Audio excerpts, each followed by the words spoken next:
You really do save money at the mattress source. And up on our cue. Just ahead on 6 News at 6, local troops are called to duty as they prepare to spend a year in Afghanistan. Up on it. And we're just 2 days away from the Michigan primary, and Republican candidates are trying hard to win your vote. Up on Tim. And when is it going to warm up outside? We'll have those details for you in the forecast. 6 News at 6 starts now. And up on C. Now, from your local news leader, this is Stand by the cold open, set. And up on it, Q. The Jackson community prepares to send local troops overseas. And up on the animation. It's our top story this evening. About 150 local Army Reserve troops are now officially on active duty as they prepare to spend a year in the Middle East. The soldiers, their families, and friends gathered at an activation ceremony in Jackson today. 6 News reporter Emerald Morrow has the story. And up on it. Wow, that was loud. Saying goodbye to someone you love is tough, and Carrie Ann Nelson knows that firsthand. It's hard, is the easiest way to describe it. With a military husband who's leaving for the 3rd time and a young daughter at home, she has to cope, starting with bidding farewell to her husband, Lieutenant Sean Nelson. He'll be with about 150 other troops from the 303rd Military Police Company out of Jackson. They'll be in Afghanistan for about a year, which is a long time for a young family. But they're hoping lessons learned in his past deployments help get them through it again. Making sure that I called home enough, that I made contact with my wife and my family and let them know I was okay. That was the most stressful for me. The job is a job. But it's not a job that everyone is willing to do. It's very important that as a community we step up and show that we do appreciate the job that they're doing and that our thoughts and prayers go out she didn't put in a queue. Yet as hard as it is for some to part with their loved ones, we will see. Others are excited about their duty to serve. Okay. We're just ready to go do our job and do it to the best of our ability, and it's just a very cohesive stand by the team font, stand by Lauren's mic. Put our training to the test. In Lansing, Emerald Morrow, 6 News. And up on it, Q. The troops have an official send-off tomorrow morning at Jackson Community College. It starts at 10 and is open to the public. They officially leave Jackson on Tuesday. And up on her. The body of a missing American soldier from Ann Arbor has been found in Iraq. Staff Sergeant Ahmed Kusli Altai was an Army interpreter. He was kidnapped at gunpoint back in 2006 after officials say he sneaked off base in Iraq to visit his wife who lived in Baghdad. The U.S. military says he is the last American service member who was unaccounted for in Iraq. However, officials aren't releasing any more details about his death or the discovery of his body. And Q. Well, just 2 days left before the Michigan primary. Mitt Romney and Rick Santorum are campaigning hard for every vote in what's become a two-man showdown in our state.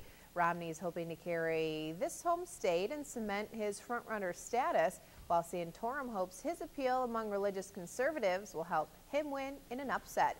Danielle Nottingham is here in Lansing today with the latest. And up on it. Sunday morning at Cedar Street Church in Holt, Michigan is filled with music and praise. For these conservative Christians, their faith has a heavy influence on their politics. Jennifer Gunther is following the Republican presidential race closely. Rick Santorum is her candidate. He stands for family values, which is very important to our family. Santorum's appeal to evangelical voters helped push him to the top of the polls in Michigan. Mitt Romney, who was once the favorite in his home state, now finds himself struggling to connect with Michigan's conservative voters. Charles Mercer says he can't identify with Romney and admires Santorum's positions on social issues. I realize that he sounds a lot like me in a few ways. Romney admits he has little time to make up a lot of ground here in Michigan, but says he expects to come away with a victory Tuesday. The former Massachusetts governor shrugged off criticism that he is out of touch with Republican voters. Looks like Santorum is next. There are a lot of guys in the race. Other people have come and gone. These supers are all off. We're just going to go past them. In this race so far. Santorum touted his conservative credentials to voters back out to Lauren next, saying a win here could shake up the race. You can tee it up right here in Michigan. You can change this race right here in Michigan. Both candidates will spend the next 48 hours crisscrossing the state. Just stand by, Lauren. I don't know exactly. This script is not matching up. To take on President Obama in November. Danielle Nottingham, right, stand by. CBS Set. News, Lansing, Michigan. And up on Lauren Ron Kewer. Paul Stand and by Rick the next Santorum font. will both be in mid-Michigan tomorrow. Take Paul the is set font. to speak in East Lansing at MSU We'll go to Monday animation afternoon. in A next. Santorum will be at the state capitol. Meanwhile, Mitt Romney will campaign in Albion and make several stops in Metro Detroit. And up on it. Be sure and stay with 6 News as we continue to cover the Michigan primary. To find the very latest information, visit our special election website, WLNS.com/campaign2012. And up on Lauren. We had more sunshine out there Tim today. next. What can we expect as we head through this evening? Well, let's head to the Weather Center now. Tim Nestor has a first look at our forecast. Hey, Tim. And up on Hey, Lauren, as the sun goes down, we'll see the winds continue. A windy night throughout the area, and it'll give way to, unfortunately, kind of a blustery Monday, although the snow shower activity should stay out of the forecast for much of the day, if not all of the day. Going into Tuesday, a storm front starts to move through. We'll have more details on that. Looking right now at live Doppler radar. Just some snow showers well off over the lake. Nothing really to affect us here around the state. And we see mostly cloudy skies off to the north, although satellite and radar showing relatively clear conditions throughout mid-Michigan and continuing on through the nighttime hours as well. We'll clear up to partly cloudy skies, 36 degrees in Lansing as we see wind chills with the gusty winds near 17 miles an hour dropping all the way back down towards 26. And we'll actually cool down a little bit more than that, bottoming out at right around 28 degrees, but with a wind chill closer back down into the upper teens. And once again, that storm front could give us a little bit of a slippery commute in on Wednesday. We'll have all the details of that coming up in a bit.